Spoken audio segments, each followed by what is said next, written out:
So hello students, कैसे हो आप सभी। आज मैं आपके लिए वीडियो लेकर आया हूँ जिसमें जैसे आप क्लास 9th या क्लास 10th में हो और आपके पास एक चैप्टर में जो एमसीक्यूज़ होते हैं तो आप एमसीक्यूज़ को डिटेल में सॉल्व करते हो, वहाँ आपका टाइम कंज्यूमिंग ज़्यादा हो जाता है। तो इसके रिगार्डिंग मैंने कुछ शॉर्ट मेथड वगैरह के थ्रू मैंने क्वेश्चन सॉल्व करूँगा जिससे आप एग्ज़ाम में ज़्यादा टाइम वेस्ट ना करें। ये चीज़ आप शॉर्ट मेथड जो होता है ना, ये शॉर्ट ट्रिक नहीं होती, शॉर्ट मेथड अलग होता है। आपने जो क्लास 6, 7, 8 में जो बेसिक कैलकुलेशन पढ़ी हैं उन्हीं पर डिपेंड होता है पूरा आपका short method.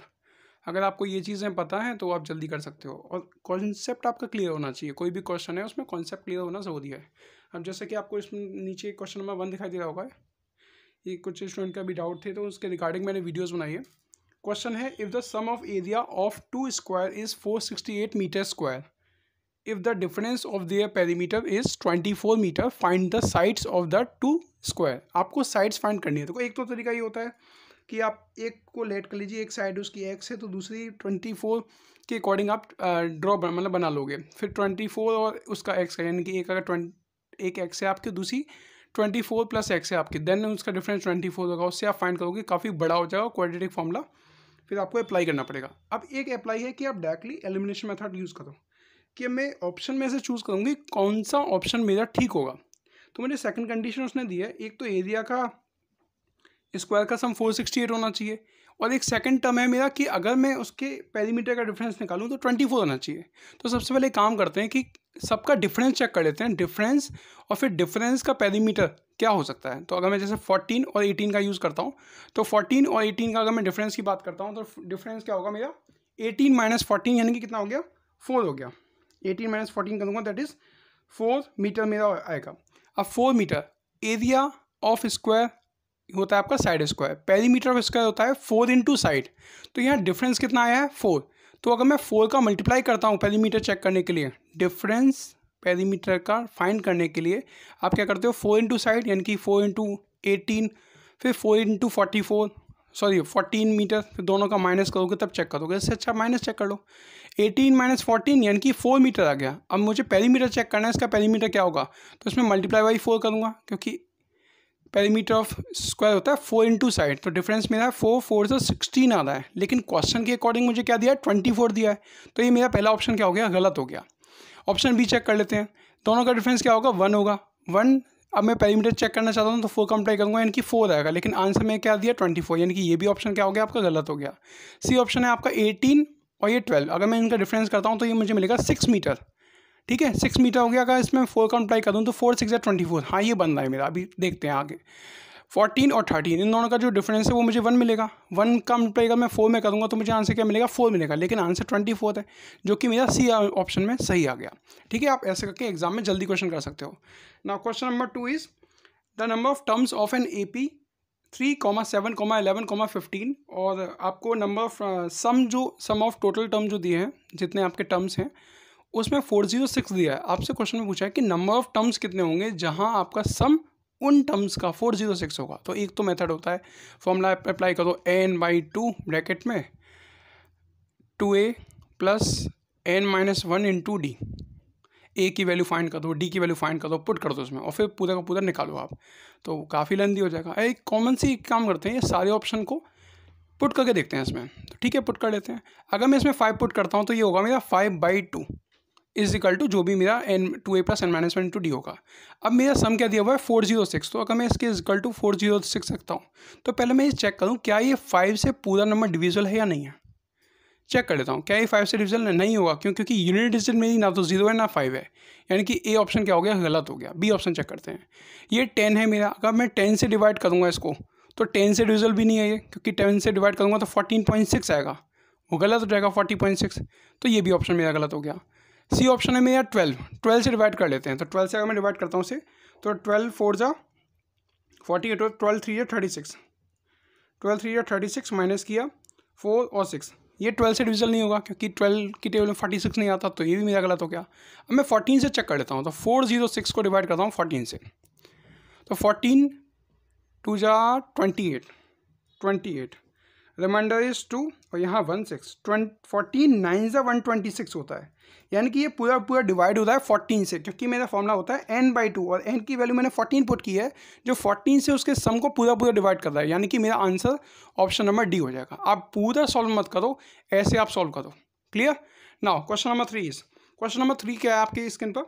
In the given figure, आपको गिवन फिगर में गिवन दिया हुआ है, ये एक ट्राइंगल है जो कि आपने बेसिक प्रोपोर्शनलिटी थ्योरम के थ्रू ये आपने पढ़ी होगा कि अगर AP upon PB is equal to AQ upon QC है, तो इसका मतलब ये है कि ये लाइन इसके पैरेलल है, PQ पैरेलल होगी आपकी BC के, और उसमें कंडीशन भी होती है कि PQ की जो लेंथ होगी वो BC की हाफ होती है, यानी कि मैं समझ गया कि PQ की जो लेंथ होगी उसका डबल अगर मैं कर दूँ तो BC हो जाएगा।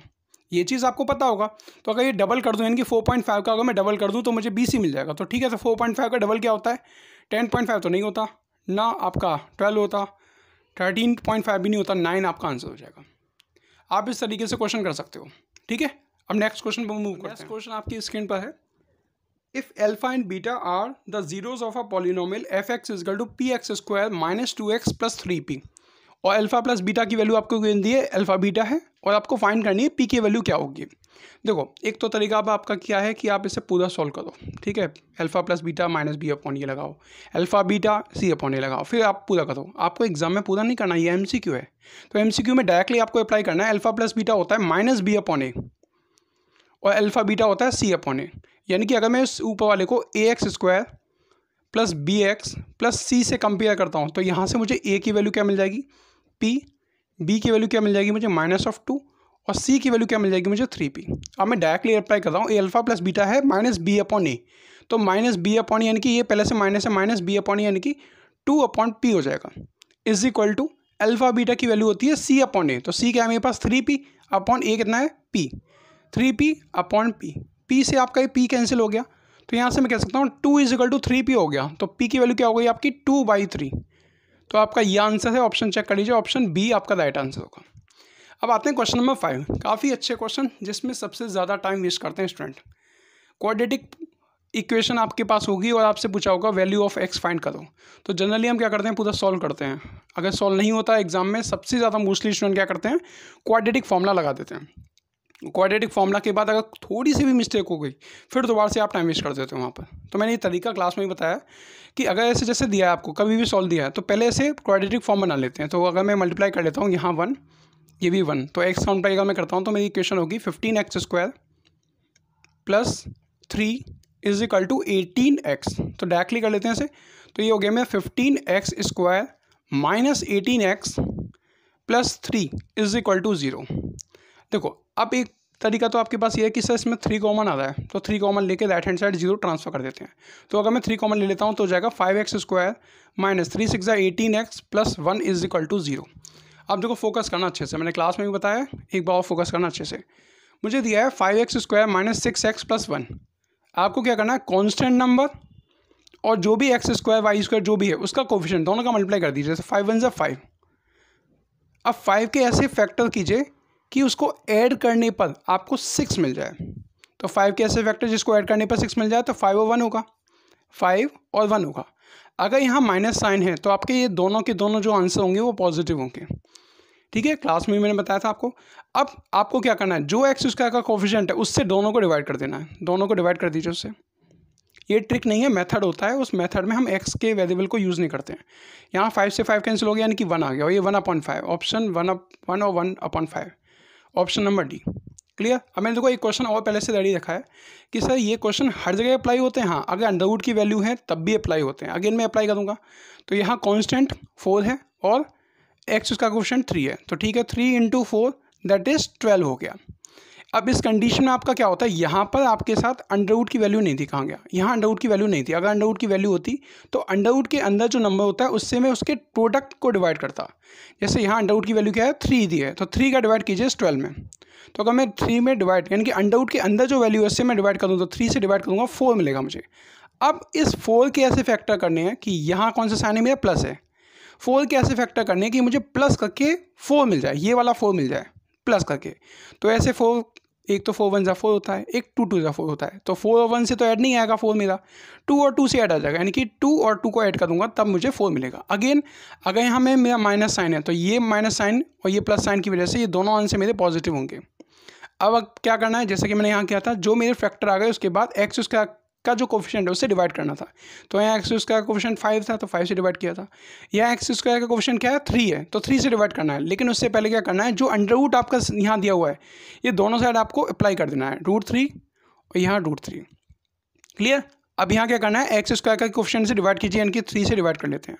तो अगर मैं देखूँ 2√3/3 और ये दिया 2√3/3, तो आपको पता है √3 से ये √3 टाइम कट होगा, ये भी √3 से √3 टाइम कट होगा। सो द आंसर इज 2/√3, 2/√3, ये आपका आंसर हो जाएगा। ठीक है, किया कैसे मैं दोबारा से बता देता हूँ एक बार। कांस्टेंट और एक्स का कोफिशिएंट का मल्टीप्लाई किया, जो कि क्या हुआ मेरे पास 12 मिला। ठीक है, अब इस 12 का मुझे क्या करना है, जस्ट मिनट प्लीज, 12 का मुझे क्या करना है, जो अंडर रूट के अंदर वैल्यू दी है उससे इस 12 को डिवाइड कर देना है, दैट इज मुझे क्या मिलेगा 4 मिलेगा। अब 4 के ऐसे मुझे 2 फैक्टर करने हैं कि जो यहाँ साइन है प्लस करके मुझे ये वाला 4 मिल जाए, तो ऐसे 2 और 2 मिलेगा। ठीक है, अगर अंडर रूट वाला नंबर यहाँ दिया हुआ है तो दोनों साइड अंडर रूट साइन लगा दीजिए, √3 और ये भी √3, और जो भी एक्स का कोफिशिएंट है उसे डिवाइड कर दीजिए। और अगर यहाँ माइनस साइन दिया है तो ये आपके साइन दोनों पॉजिटिव बनते हैं। ठीक है, इनकी प्रॉपर्टी मैंने क्लास में बताई भी है आपको, तो इसी पर डिपेंड ये क्वेश्चन थे आपके। आप एग्ज़ाम में थोड़ा जल्दी कर सकते हो अगर आपको कुछ चीज़ें आती हैं तो, ठीक है, नहीं तो आप पूरा टाइम में एग्जाम में वेस्ट कर देते हो। 20 MCQs होते हैं और 20 MCQs में 1 घंटा और 1 आवर 30 मिनट भी लगा देते हैं स्टूडेंट। तो जनरली अगर आप इन शॉर्ट मेथड से कर सकते हो एग्ज़ाम में, तो MCQ को कहीं ना कहीं आप टाइम बचा लोगे, जिससे एग्ज़ाम में आप अच्छे से क्वेश्चन पेपर कर पाओगे। ठीक है, तो आज के लिए इतना ही। थैंक यू क्लास, और कोई भी डाउट हो तो आप मुझे कमेंट सेक्शन में बता दीजिएगा।